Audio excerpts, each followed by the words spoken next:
பாகிஸ்தான் ஆப்கானிஸ்தான் இடையே போர் நிறுத்தம் ஏற்பட்டாலும் உள்நாட்டில் வன்முறை நடந்து வருகிறது. அசீம் முனீர் பேச்சின் உள்ளர்த்தம் என்ன? குஜராத்தில் தாக்குதல் நடத்த பாகிஸ்தான் சதியா? பார்த்தது ட்ரைலர் தான் என்ற அமைச்சர் ராஜ்நாத் சிங் பாகிஸ்தானுக்கு கடும் எச்சரிக்கை. 3 பக்கம் சூழப்பட்ட பாகிஸ்தான். அமெரிக்காவில் ட்ரம்புக்கு எதிராக வரலாற்றிலேயே இல்லாத அளவிற்கு மிகப்பெரிய போராட்டம். பார்க்கலாம் இந்த வீடியோவில். பாகிஸ்தானுக்கும் ஆப்கானிஸ்தான் தலிபான்களுக்கும் இடையே போர் நிறுத்த ஒப்பந்தம் கையெழுத்தாகி இருக்கிறது. இரு நாடுகளுக்கும் இடையே அமைதி நிலவும் என்று எதிர்பார்க்கப்படுகிறது. இதே மாதிரிதான் முன்பும் பாகிஸ்தானுக்கும் ஆப்கானிஸ்தானுக்கும் இடையே போர் நிறுத்த ஒப்பந்தம் செய்யப்பட்டது. ஆனால் பாகிஸ்தான் இதை மீறி ஆப்கானிஸ்தான் மீது தாக்குதலை நடத்தியிருந்தது. இதுவரை ஆப்கான் மீது 3 பெரிய தாக்குதல்களை பாகிஸ்தான் நடத்தியிருக்கிறது. சமீபத்தில் நடத்திய தாக்குதல் தான் மிகப்பெரிய தாக்குதலாக கருதப்படுகிறது. இரு நாடுகளும் எல்லையில் கடுமையாக மோதிக்கொண்டன. ஆப்கான் மக்கள் வசிக்கும் இடங்களில் பாகிஸ்தான் விமான தாக்குதல் நடத்தியிருந்தது. 3 கிரிக்கெட் வீரர்கள் கொல்லப்பட்டனர். ஆப்கான் கிரிக்கெட் வீரர்களுக்கு இந்தியா ஊக்கமளித்து இருந்தது. வீரர்களுக்கு பயிற்சி அளித்தது. இதை கூட பாகிஸ்தானால் பொறுத்து கொள்ள முடியவில்லை. அதாவது ஆப்கானுக்கு இந்தியா எங்கு உதவி செய்கிறதோ அதை டார்கெட் செய்து பாகிஸ்தான் தாக்குதல் நடத்தி வருகிறது. இந்தியா ஆப்கானிஸ்தான் கிரிக்கெட் அணிக்கான திறன் மேம்பாட்டை கட்டி எழுப்பியது. வீரர்களுக்கு பயிற்சி அளித்தது. கிரேட்டர் நொய்டா மற்றும் டேராடூனில் மைதானங்களை வழங்கியது. மேலும் காந்தஹாரில் கிரிக்கெட் ஸ்டேடியத்தை கட்டியது. இதை பாகிஸ்தானால் பொறுத்து கொள்ள முடியவில்லை. கிரிக்கெட் வீரர்கள் மீது நடத்திய தாக்குதலை சர்வதேச கிரிக்கெட் வாரியம் மற்றும் BCCI ஆகியவை கடுமையாக கண்டித்திருந்தன. வீரர்கள் கொல்லப்பட்டதற்கு பழிவாங்க வேண்டும் என்று ஆப்கான் மக்கள் கோரிக்கை வைத்து வருகின்றனர். ஆனால் இந்த குற்றச்சாட்டை பாகிஸ்தான் மறுத்து வருகிறது. பாகிஸ்தான் அமைச்சர் அடா தரர் தெரிவித்திருக்கும் செய்தியில், ICC கூறிய கருத்தை நாங்கள் நிராகரிக்கிறோம். பாகிஸ்தான் தாக்குதலில் 3 ஆப்கான் வீரர்கள் கொல்லப்பட்டனர் என்ற தவறான கருத்து உருவாக்கப்படுகிறது. இதுகுறித்து ஆய்வு செய்யாமல் அறிக்கை வெளியிடுவது தவறு என்று தெரிவித்துள்ளார். ICC அறிக்கை வெளியிடப்பட்ட சில மணி நேரத்திற்குள் ICC தலைவர் ஜெய்ஷா தன் சமூக ஊடகத்தில் அதே வார்த்தைகளை மீண்டும் பயன்படுத்தினார். அதன் பின்பு ஆப்கான் வாரியம் அதே மாதிரியான வார்த்தைகளை தொடர்ந்து வெளியிட்டது விசித்திரமானது என்று குறிப்பிட்டுள்ளார் அமைச்சர். பாகிஸ்தான் ராணுவம் கொல்லவில்லை என்று மீண்டும் மீண்டும் பாகிஸ்தான் பொய் கூறுகிறது. தற்போதைய பிரச்சனையே பாகிஸ்தானின் ராணுவத்துக்கும் ISI எனப்படும் உளவுத்துறைக்கும் இடையிலான இடைவெளிதான் சர்ச்சையாகி வருகிறது. ஒரு காலத்தில் உலகிலேயே சிறந்த உளவு நிறுவனம் என்று பெயர் பெற்ற ISI இன்று கேவலமான விமர்சனங்களை தாங்கி நிற்கிறது. இராணுவமும் உளவு நிறுவனமும் இரு துருவங்கள் போல உள்ளன. இது ஃபீல்டு மார்ஷல் அசீம் முனீருக்கு தலைவலியாக இருக்கிறது. இதையெல்லாம் மறைப்பதற்காகவே இந்தியாவுக்கு எதிராக அணு ஆயுத தாக்குதலை நடத்துவோம் என்று ஃபீல்டு மார்ஷல் அசீம் முனீர் கூறுகிறார். காஷ்மீர் விஷயத்தில் ஏன் தோற்றார் என்பதற்கு இதுவரை பதிலில்லை. அமெரிக்காவின் உளவு நிறுவனமான CIA அறிக்கையின்படி பாகிஸ்தானின் அணு ஆயுதங்கள் கிரானா மலையில் பதுக்கி வைக்கப்பட்டு இருப்பது தெரியவந்துள்ளது. ஆபரேஷன் சிந்தூரில் 3 பிரம்மோஸ் ஏவுகணைகள் இந்த இடத்தை குறிவைத்து தாக்குதல் நடத்தப்பட்டது. இதனால்தான் பாகிஸ்தான் அலறி அடித்துக்கொண்டு இந்தியாவின் காலில் விழுந்தது. போர் நிறுத்தம் செய்ய இந்தியாவை வலியுறுத்தியது. ஆனால் இதையெல்லாம் தற்போது அனைத்து வகையிலும் தோல்வியுற்று நிற்கும் அசீம் முனீர் மறந்துவிட்டு இந்தியாவின் பொருளாதார நிலைகளின் மீது தாக்குதல் நடத்துவேன் என்று கூறுகிறார். இவரது பேச்சு இந்தியாவின் குஜராத் மாநில எண்ணெய் சுத்திகரிப்பு நிலையங்களை குறிவைப்பதாக கூறப்படுகிறது. ஆனால் விஷயம் என்னவென்றால், ஒரே நாளில் இந்திய கடற்படை கராச்சியை காலி செய்துவிடும். அந்த அளவிற்கு பாதுகாப்பு ஏற்பாடுகள் பலப்படுத்தப்பட்டுள்ளன.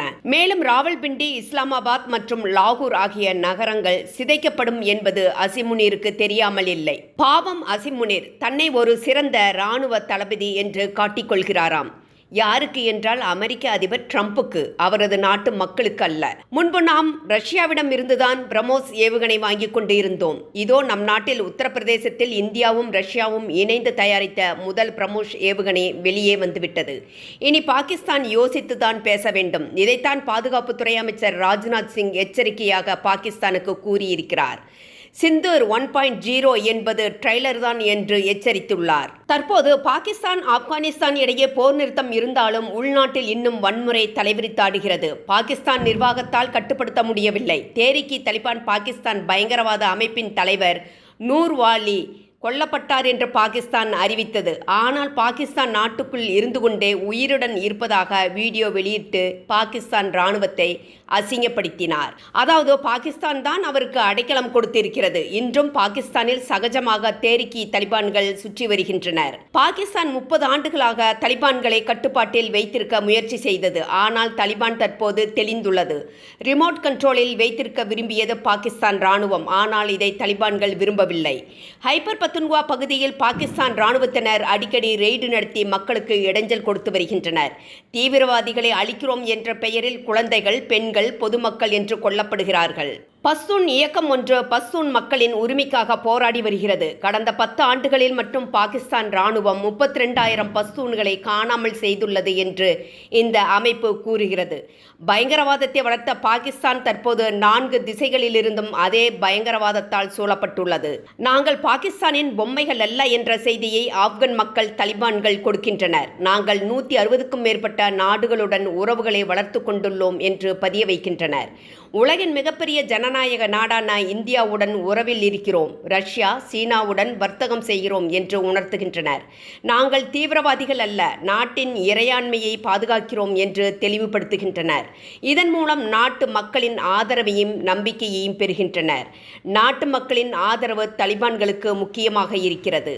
ஒரு பக்கம் தலிபானுடன் பாகிஸ்தான் எவ்வளவு பெரிய தவறுகளை செய்தது, மறுபக்கம் இந்தியா நிதானமாகவும் நம்பிக்கையுடனும் ஆப்கானிஸ்தானுடன் தன்னுடைய உறவை வளர்த்தது.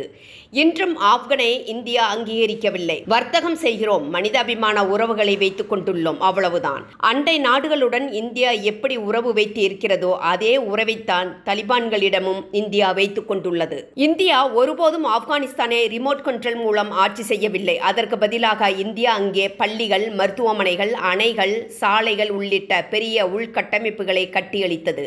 ஆப்கன் பாராளுமன்ற கட்டடத்தையும் இந்தியா கட்டித்தந்தது. பெரிய அணைகள் மூலம் மின்சார உற்பத்தி, சராஞ்ச் டெலராம் நெடுஞ்சாலை போன்ற பெரிய சாலைகள், மேலும் ஈரானின் சபாகர் துறைமுகம் வழியாக ஆப்கானிஸ்தானை இணைத்தது என்று மிகப்பெரிய திட்டங்களை இந்தியா எந்த பலனும் எதிர்பார்க்காமல் ஆப்கனில் செய்துள்ளது. பாகிஸ்தான் தற்போது 3 முனைகளிலும் சிக்கியுள்ளது. இந்தியா, ஆப்கானிஸ்தான் மற்றும் பலுசிஸ்தான் விடுதலைப்படை ஆகியவற்றின் தாக்குதலை எதிர்கொண்டுள்ளது.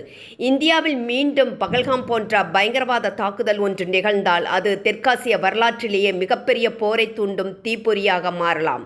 இது வரைபடங்களையே மறுபடியும் மாற்றும் அளவில் கூட இருக்கலாம். அமெரிக்கா ஹவுத்தி கிளர்ச்சியாளர்களுடன் போரிடும் போது தங்களது ஏவுகணை கப்பலில் இருந்து 2 FA-18 போர் விமானங்களை இழந்தது. சரியான இராணுவம் கூட இல்லாத ஹவுத்திகளுக்கு எதிராகவே இது நடந்தது. அதேபோல் 1993இல் சோமாலியாவில் நடந்த போரில் அமெரிக்கா 2 ஹெலிகாப்டர்களையும் 18 வீரர்களையும் இழந்தது. இதன் பிறகு அமெரிக்கா அங்கிருந்து பின்வாங்க வேண்டியிருந்தது. அப்படித்தான் ஆப்கனில் இருந்து ஓடியது அமெரிக்க இராணுவம். ஆப்கானிஸ்தான் இன்றும் சளைக்காமல் பயங்கரவாதத்தை எதிர்த்து போரிடுகிறது. அதுதான் பாகிஸ்தான். பாகிஸ்தான் என்பது தீவிரவாதம், வன்முறை, மதவெறிப்பு, சகிப்புத்தன்மை இல்லாத நாடு. தலிபான்கள் கூட பாகிஸ்தானின் பயங்கரவாத கொள்கையை பிராந்திய அமைதிக்கான மிகப்பெரிய அச்சுறுத்தல் என்று ஒப்புக்கொண்டிருக்கிறார்கள். நினைத்து பாருங்கள் நண்பர்களே, பாகிஸ்தான் எந்தளவிற்கு பயங்கரவாதத்தை வளர்த்து விடுகிறது என்று. பாகிஸ்தானுக்கு சவுதி அரேபியா ஆதரவாக வரவில்லை, இனிமேலும் வராது. இந்தியா பாகிஸ்தான் இடையே மோதல் என்றாலும் சவுதி அரேபியா வராது. மறுபக்கம் அமெரிக்காவில் வரலாற்றில் இல்லாத அளவிற்கு அதிபர் ட்ரம்புக்கு எதிராக மிகப்பெரிய போராட்டம் வெடித்துள்ளது. ஆனால் இவர்களை கேவலப்படுத்தும் வகையில் ட்ரம்ப் AI வீடியோ ஒன்று வெளியிட்டுள்ளார். அதில் இவர் விமானத்தில் பறப்பது போன்றும் விமானத்தில் இருந்து தனது மனித கழிவை கீழே போராட்டம் நடத்தும் மக்கள் மீது விழச் செய்வது மாதிரியான வீடியோவை வெளியிட்டு அதிர்ச்சியை ஏற்படுத்தியுள்ளார். கோடிக்கணக்கான அமெரிக்கர்கள் தெருக்களில் கூடியுள்ளனர். நோ கிங்ஸ் என்ற போராட்டம் அமெரிக்காவின் அனைத்து 50 மாநிலங்களுக்கும் பரவி அதிபர் டொனால்ட் ட்ரம்ப் தலைமையையும் அவருடைய கொள்கைகளையும் கண்டித்தனர். நியூயார்க் சிட்டியில் டைம்ஸ் ஸ்கொயரில் 1,00,000க்கும் மேற்பட்ட போராட்டக்காரர்கள் திரண்டனர். அவர்கள் நோ கிங்ஸ், ஜனநாயகம், வம்சாவளி அல்ல, மக்களிடம் அதிகாரம் என்ற எழுத்துக்கள் கொண்ட பதாகைகளை தாங்கியிருந்தனர். போராட்டக்காரர்கள் ட்ரம்ப் நிர்வாகத்தின் கொள்கைகள், குடியேற்ற சட்டம் மற்றும் ஜனநாயக நிறுவனங்களுக்கு எதிரான தாக்குதல்களுக்கு கண்டனம் தெரிவித்தனர். நண்பர்களே, இவற்றில் இருந்து என்ன தெரிகிறது? பாகிஸ்தானிலும் அமெரிக்காவிலும் மக்களுக்கு எதிரான ஆட்சிகள் நடக்கின்றன என்பது மட்டும் தெளிவாகிறது. குடும்பங்களுக்காக அரசை நடத்தும் சர்வாதிகாரிகள் இவர்கள். நண்பர்களே, உங்களது கருத்துக்களை எங்களுடன் பகிரவும். உங்களது ஆதரவு எங்களுக்கு மிகப்பெரிய ஊக்கமாக இருக்கும். நன்றி.